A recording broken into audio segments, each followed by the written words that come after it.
Overseas operator? Oh, she's right here. Oh, hold on, operator. Don't go away. I'll get her. Okay. Kathy! It's for you! Thank you, Betty. It's your father in Paris. Hello? This is Kathy Lane. Hello, Father. I'm wonderful. How are you? I miss you, too. Aunt Natalie and Uncle Martin are treating me wonderfully. They're fattening me up. You, too. Here's Patty. Hi, Uncle Kenneth. You should see Kathy. I'm making a real swinger out of her. Here's Mom. Love ya. It's Uncle Kenneth in Paris. Hello, Kenneth. Oh, everything is fine here. Kathy looks wonderful. I hope you can come and visit us soon. Here's Ross. Goodbye. Hi, Uncle Kenneth. Did you hear the funny story about the Write man it to him, son. I'll write it to you. Say hello to the Eiffel Tower for me. Bye. I was talking to France. Oh, boy. Hello, Kat. This is a pleasant surprise. How's my favorite foreign correspondent? I'm fine. Martin, how's Kathy? She's wonderful. She and Patty are confusing the whole neighborhood. Reminds me of our youth. The twins bit all over again. Oh, by the way, Aunt Pauline just paid me a visit. You poor devil. She's on her way to see you. What? I just put her on a jet for New York this morning. She's stopping off at your house tonight for dinner. I thought you'd like to know. Thanks a lot. Aunt Pauline is going to have dinner here tonight. You may not find the old girl in a very good mood.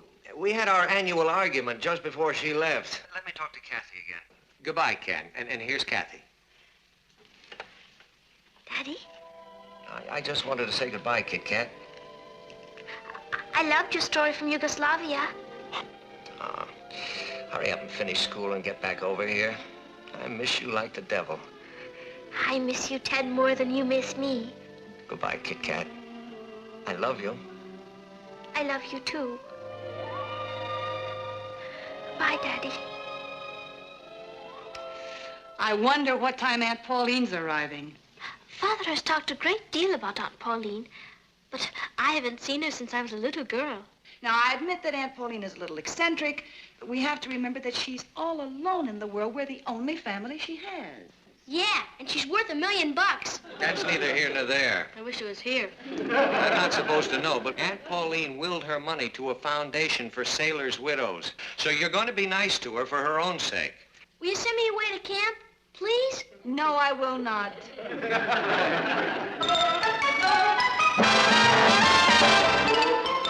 Meet Kathy who's lived most everywhere, from Zanzibar to Berkeley Square. But Kathy's only seen the sights a girl can see from Brooklyn Heights. What a crazy pair! But they're cousins, identical cousins all the way. One pair of matching bouquets, different as night and day. Where Kathy adores a minuet, the ballet russe, and crepe Suzette. Our Patty loves to rock and roll, a hot dog makes her lose control. What a wild duet, still they're cousins, identical cousins, and you find they laugh alike, they walk alike, at times they even talk alike. You can lose your mind when cousins are two of a kind.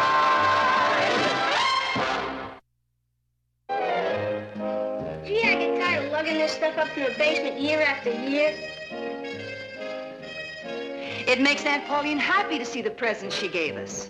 Then why do we put them back in the basement when she goes? Do you want to live with it? I live with you. It certainly is ugly, isn't it? Don't let Aunt Pauline hear you say that. She sculpted it herself. Out of old peanut butter, I think. I know. You're not allowed to criticize her. Sometimes she gets me so mad. I just hope I don't lose my temper. You better not, young lady. Okay. Father and I used to have a code. If either of us started to lose his temper, we'd say it's tea time. T is for temper. Cuckoo. It's quite effective. It's about the same as counting to 10. Got it. It's tea time. It's tea time. She's here. Got it. Here, put this behind the couch. Great.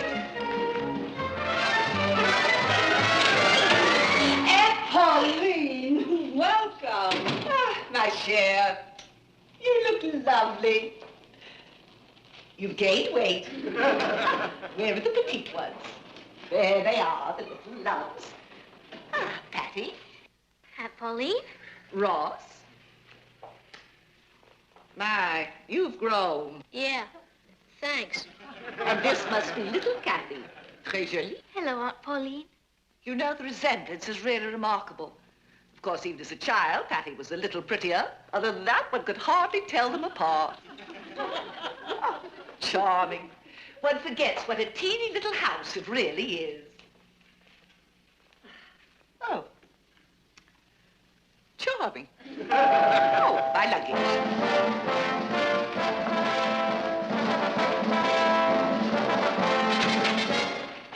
Just set it right there, Arthur.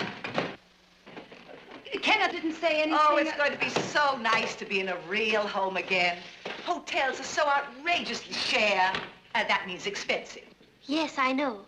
J'ai étudié à la Sorbonne, quand mon père travaillait au journal à Paris. I loathe show-offs. I'm afraid with all that luggage, I'll have to have the large bedroom. I hate to put you and Martin out, dear. Oh, don't worry about it. We'll move into the girls' bedroom. And we can move to a hotel.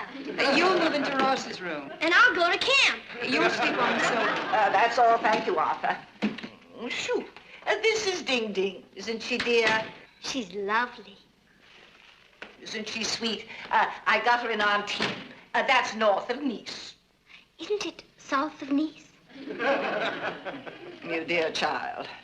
You really are quite a lot like your father. I'm afraid for you to put her down. I'm a little bit worried about Tiger. Tiger. Oh, get that beast out of here. He lives here. Don't tell him to get out of here. Tea time. Put Tiger on the patio. We'll figure out something. Come on, Tiger. Come on. Be a good boy. Tiger.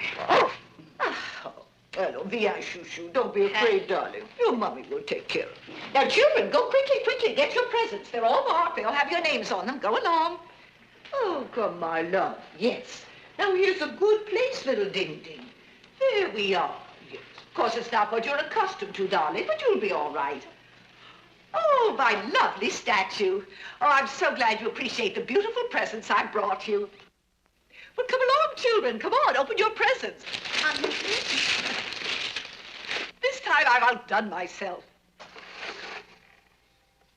I brought a glockenspiel for Martha. This is my musical year. Ah, you can't imagine how heartwarming it's going to be to think of you all sitting around the fireplace here playing when I'm far away. Oh, I'm afraid I didn't bring anything for you, Kathy. Oh, I don't mind. Kathy plays a wild piano. Well, I'm surprised you ever had the time to learn, the way your father drags you around the world. Well, that wasn't Father's fault. When you are a foreign correspondent, you must go where they send you. Why don't I get on with dinner? I have a wonderful roast in the oven. Just take it out. You're not to lift a finger. I'm going to do the cooking. Oh, that's very sweet of you, Aunt Pauline, but No, don't thank me. Only keep the maid out of my way. We don't have one. Oh, well, de nada. The kitchen is out of bounds for you, Natalie. Now, while I start cooking, why don't you go and take your things out of my room? And take these along with you. Now, come on, children, come on. Patty, I want you to go to the grocery store for me. I'll make you a list. And Ross, come on, I need something from the drugstore. And you too, Kathy, come along. You can help us. It's tea time. It's tea time. Hi, darling, I'm home. Did Aunt Pauline arrive? Like a tank battalion. Going out? Don't tempt me. Oh. Where is she? In the kitchen, cooking dinner. My kitchen is out of bounds to me. Aunt Pauline is cooking dinner? She insisted. Do you know, that's rather sweet, really. She's starved for a home of her own, so she's trying to make this her home. She's doing a bang-up job. Our bedroom is out of bounds, too. What? She's in, we're out. You mean she's moved in here? That's right. Oh, now, wait a minute. If she thinks she can come in here... Martin, you said it yourself. Aunt Pauline doesn't have a home of her own. We're all the family she has. We can't be mean to her. Ah, Martin. Hello, Aunt Pauline. I'm sorry I wasn't here to meet you. Oh, well, I assumed you were detained on urgent business. yes, as a matter of fact, You're thin. Natalie isn't feeding you properly. Oh, of course she... Well, I'll take care of that. I've always been a wonderful cook.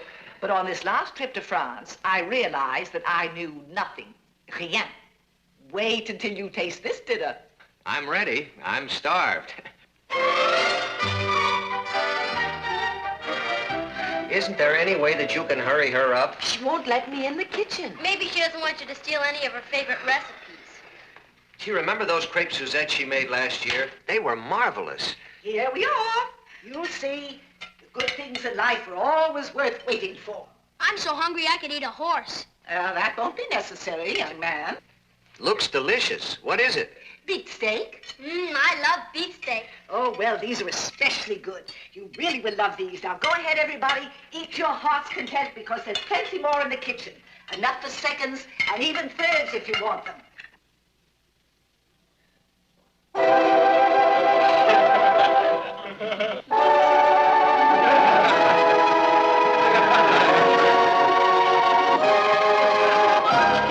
did you say this was? Beef steak. Steak.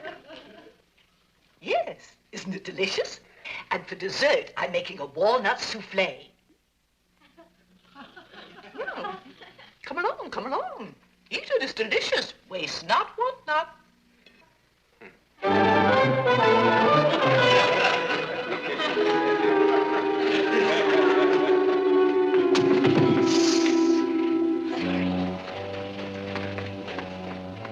Hurry up, Natalie. I'm beginning to fade away. Yes, so am I. Hi. Welcome to the club. What are you doing up in the middle of the night? Same as you, trying to stay alive. Hello, Tiger. Good boy. Has he been fed? Yes, don't tell Aunt Pauline, but we gave him some non-vegetarian dog food. This is ridiculous. I'm starving to death in my own home. Darling, what would you like? Food. Glorious food. I think I'll start with lamb chops and work up. I want a hamburger. I'd like some sausages. That's what I want. Lamb chops, hamburger, and sausages. Oh, it's you. I thought perhaps it was a burglar and I hurried right down. Aunt Pauline. Uh-huh. I caught you. I knew you'd want some more of my beef steak. Remember, I told you there was enough for seconds and even thirds? Come along, everybody. We'll sit down and have a delicious midnight feast. And some tea.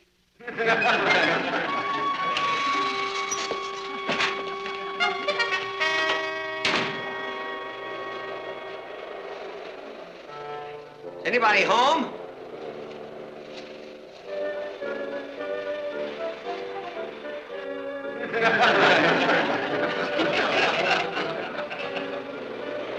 What's going on here? An Eskimo convention? It's freezing in here.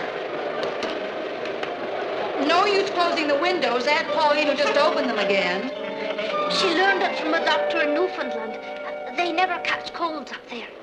Well, then let her go to Newfoundland. This is ridiculous. She's your aunt, not mine. Why didn't that blow away? Dear me, it's getting stuffy in here. Oh, Martin, you're home. Am I? I'm not sure anymore. You know, I think it's time that we have... Tea time. Tea time. I think it's a lovely idea. You certainly are a tea-drinking family. It keeps us from freezing to death. Now, about that doctor of yours in Newfoundland...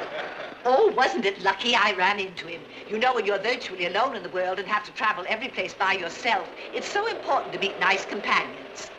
What were you going to say about the doctor, Martin? Oh, just that his cold theory sounds interesting. Oh, I knew you'd think so. Ah, there, that's better. Wakes up the lung sacs. I have the most wonderful idea for tonight after dinner. We are going to have a musical.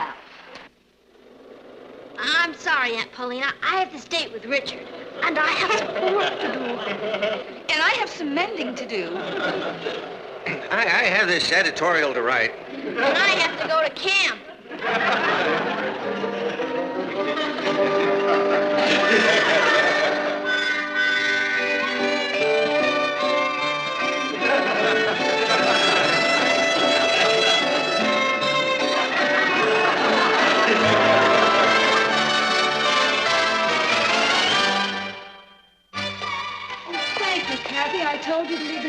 me later. Oh, there weren't very many, Aunt Natalie. I'm going out shopping. What would you like for dinner? Carrot steak or spinach pie?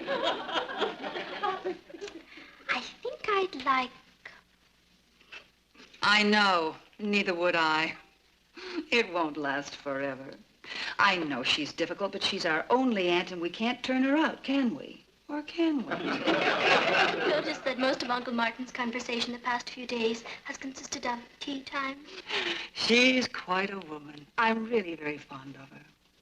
Father has talked to me about her for so long, and yet there is no real way to prepare one for Aunt Pauline. You miss your father, don't you? Very much. In a way, having Aunt Pauline here makes me feel that Father is closer.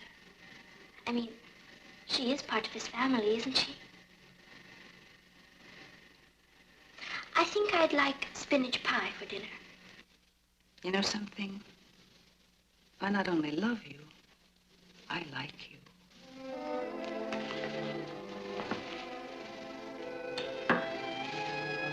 I'm glad.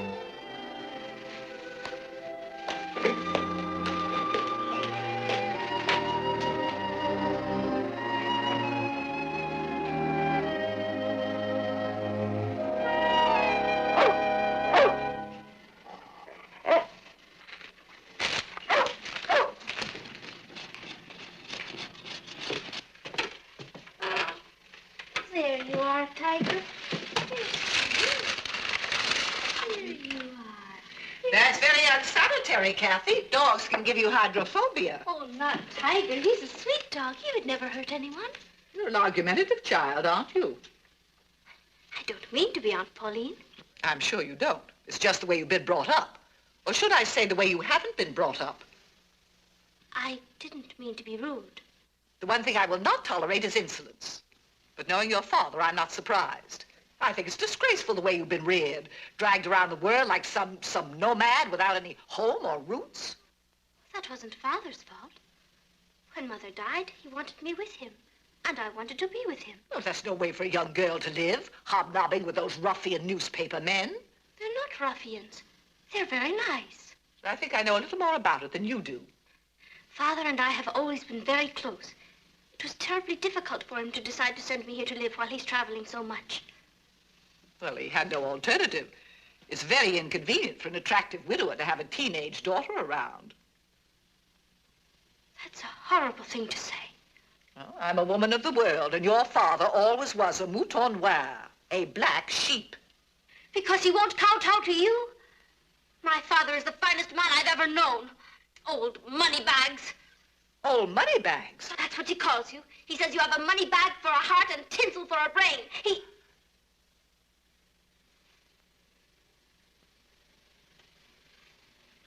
sorry. I should never have said that. So, that's the way my family talks about me behind my back. The ingratitude. Well, I shan't impose on any of you any longer. Oh, no, Aunt Pauline. I'm terribly sorry. You can tell Martin to send my things to the Hotel Mallory. But...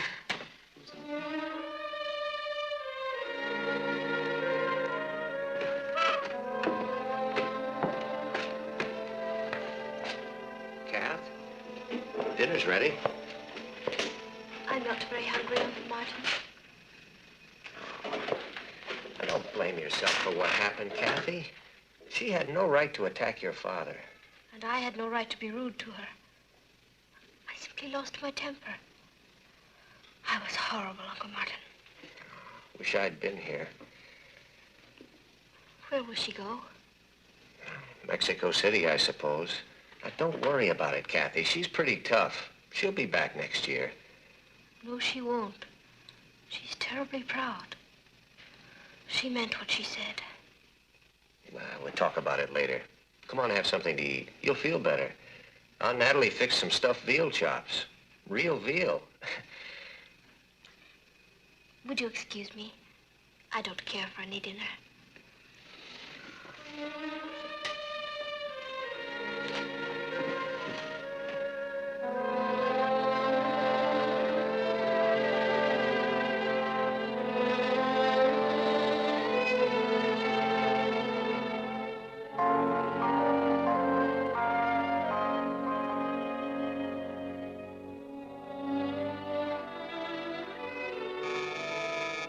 There you are, Ding Ding. There's your dinner now. Come in.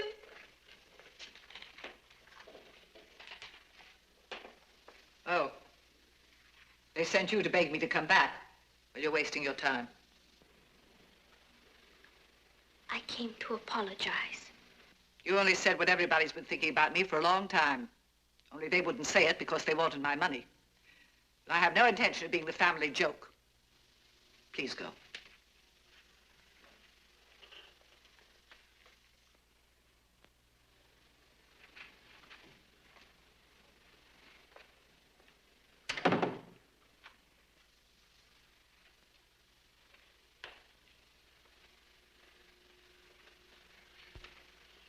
You're wrong, Aunt Pauline.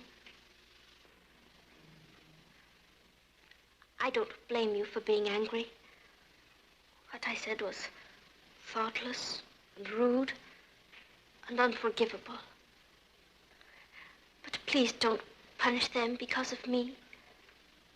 They need you. You mean they need my money? They don't care about your money. They've known about the Foundation for Sailors' Widows for years and years.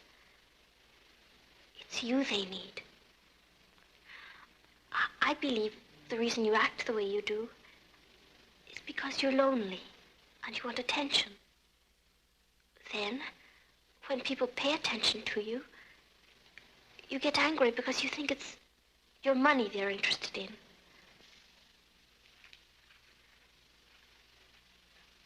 You're not the easiest aunt in the world, but you're all we have. We love you, and we need you, and you need us. Won't you forgive me?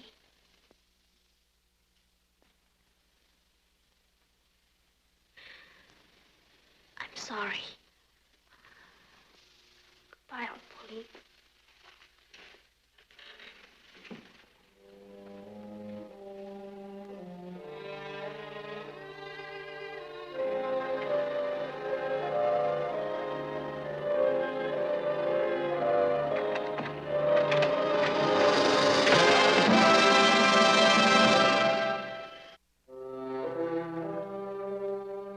Things sure are quiet around here without Aunt Pauline.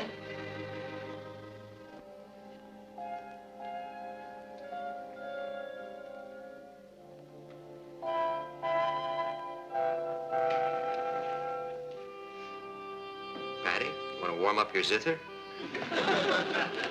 Natalie?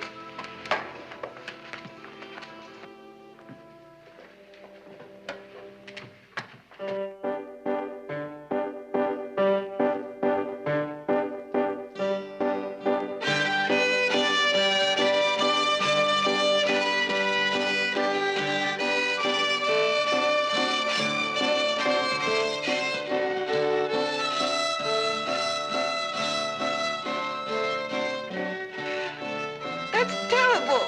What's the matter with all of you? Where's the rhythm? You have no sense of rhythm.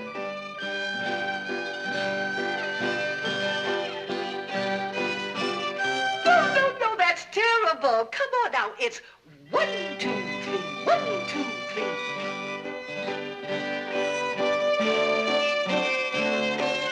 Kathy, child, what's the matter with you? Don't you know the difference between a B and a G flat?